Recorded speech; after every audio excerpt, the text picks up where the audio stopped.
and the ESPN app. Super Bowl 60 coming your way on Sunday, obviously, New England and Seattle. And there has been a theme all week here, seemingly, that this is a mismatch. That Seattle is a significantly better team than New England, and that this is a mismatch. Something, CC, that you have heard before, and then you went out and won that game that everybody said, oh, it's a mismatch. The Giants have no chance, and he's wearing his ring today. I was just going to bring that up. Observations. CC's got the hardware on today. We see those diamonds shining. Yeah, you got to flex the Super Bowl ring this time of year if you have one, right? So I just feel like because I don't wear it that often, only 1 week out of the year, might as well pull it out for the Friday, the last football Friday of the season, the Friday before the big game. So that's what we got going on. But yeah, when we won Super Bowl 46, even though we were technically an underdog by Vegas's standards, didn't really feel like we were an underdog because the Giants had beaten the Patriots, what was that, 4 seasons prior to that in 2007. Mm-hmm. And that team that they beat was undefeated going into the big game. So yeah, we were the underdog, but everybody kind of knew that the Giants were one of those teams that had the Patriots number. Yeah, you had proof of concept that you could beat them. Yeah, plus we beat them in the regular season that year, too, in Foxborough. Right. Yeah. So, obviously, we've You remember that, Evan? Yeah, great. Yeah, okay. Yeah, I do. I remember sitting in Indianapolis after that game in the stadium, and I didn't get up for a while. Like, the stadium was empty, and I just sat there, and I'm like, I cannot believe they lost this game. Yeah. I can't believe it. You just sat there alone in an empty stadium? That's right. It brought the Colts fans so much joy to see the Patriots lose like that. Did. Yeah, right in front of their AFC divisional banner. What do they hang up there in Indy? Hey, Ev, the next day, held their plane at the airport, let us fly out first. It was awesome. Oh, that is pretty cool. It was great. That's tough. Oh, this took a turn that I didn't expect here. Actually, you hold off. The champ's got to take off first. Damian Woody, ESPN NFL analyst, was on our show yesterday and had this to say about the Patriots quarterback, Drake Maye, being disrespected going into this game.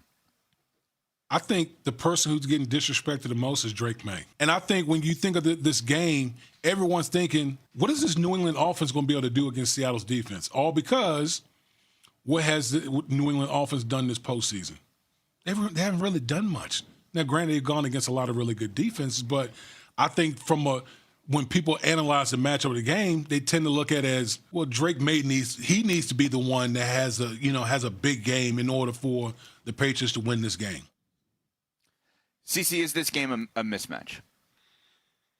It feels like it in a lot of ways. I mean, I think that Seattle has the better players. Now, the game is not played on paper. It's played on the field. And so there's always the possibility that a team has intangibles, that a team is good in situational football, and that allows them to have success and keep the game closer than what anybody would expect. But I always go back to something that Mel Kiper says when it comes to evaluating players and evaluating teams. If you can't block them, you can't beat them. And I just don't see how the New England Patriots block the Seattle Seahawks. And I don't see how the New England Patriots are going to stack up when it comes to being able to create negative plays when Seattle's offense is on the field. So that would be my chief concern for the Patriots. And if you look back at the Super Bowls over the last decade or so, all of the blowouts that we've seen, it's been teams that have struggled when it comes to their offensive line, being able to hold up, being able to block people in the run game, being able to protect the quarterback in the drop-back passing game. And so that has to be a big concern. Drake Maye been sacked 15 times this postseason. He's been hit 29 total times on dropbacks. That's way too much for 3 games in the playoffs going into the Super Bowl. I don't like the direction that the Patriots offensive line is trending in, and it could make their season come to a screeching halt on Sunday. And even though that shoulder is, according to him, okay, he's turned the corner, he's been a full participant, he's throwing, if that Seahawks defense gets after him, how could that disrupt him, or how could that potentially aggravate that shoulder or impact his ability to perform? And obviously you think about the Patriots and what they did in the regular season on offense. They ended the regular season ranked second in scoring. But the Seahawks gave up the fewest points in the NFL on defense. This defense is elite, historic when you look at some of the numbers. But then on the other side of the ball, even though this Patriots defense is certainly respectable, underrated even, I just think that the Seahawks offense is dynamic. They can beat you in a variety of ways. JSN is a mismatch. Kenneth Walker has stepped up in the absence of Charbonnet. Sam Darnold, we're not necessarily as worried about what you're going to get from him after his NFC Championship game. I'm hoping it's a compelling game. My concern is that it will be a blowout. So if you asked me 24 hours ago, was I concerned about Drake May's shoulder, I would have said no, he's fine. I'm concerned about Drake May's shoulder. Why? Well, walking around here talking to enough people that would know made me a little bit nervous yesterday, I got to tell you. There was enough conversations that I had with people that know this stuff more than I would, that are around that team, that are saying you shouldn't just write it off as if it's nothing. And CeCe and Damian Woody yesterday on our show, go back and listen after 7:30 a.m. Eastern time to the podcast, said it doesn't matter how much you're banged up in the Super Bowl, you play. Of course. And so nobody's wondering whether or not Drake Maye is going to play. But CeCe, the information that I was consuming yesterday made me feel like I can't put it at 0% concern.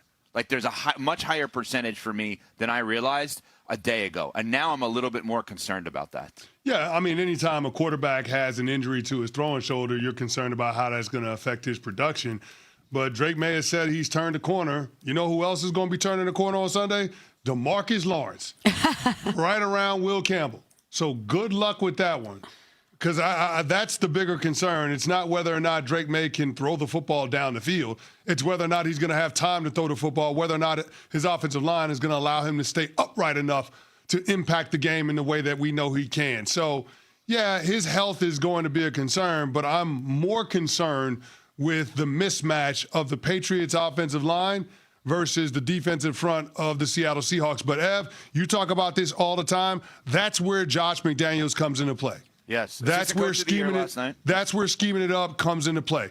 The Seattle Seahawks, they major in too high safety looks. They play the third most too high safety coverages in the NFL, and they're in sub packages, which is nickel or dime, over 90% of the time. So what that tells me is there are going to be a lot of zone coverages, and there could potentially be some soft spots. It's up to Josh McDaniels to scheme up open receivers in those soft spots of the zone and allow Drake Maye to have quick answers in early targets so he can evade that pressure from the Seattle Seahawks defensive front. That's going to be major key if the New England Patriots are going to be able to put together drives and score points. It's being able to get Drake Maye answers in the passing game early in the downs. If they can do that, they have a chance to make this a fourth quarter game. So, CeCe, very quickly, you have a doctorate degree level brain when it comes to football. In layman's terms, get the ball out of your hands quickly and just find a spot if you're a receiver. It's not about running specific routes. It's like, oh, Chris is over there, Michelle's over there. I need to be in the middle and do it quickly. Is that basically what you're saying? Yeah, to me, this is a big Steph Diggs game. This is why you traded for Steph Diggs, these types of games. Because he knows exactly what to do. There ain't a coverage, there ain't a look that he ain't seen. And he knows how to get open, and he's a strong hands catcher. I mean, we're showing that catch that he made the touchdown against the Houston Texans. Awesome. Like, this is a big Steph Diggs game, and he knows what to do in terms of run after catch and being able to convert those receptions into first downs with yak. So I think that's going to be the game within the game. Josh McDaniels being able to find ways to scheme up open receivers, and for Drake Maye to find number 8 early and often. Coming up, guess who's going absolutely nowhere? We'll discuss next. We're on Sportsmanlike, presented by Progressive Insurance.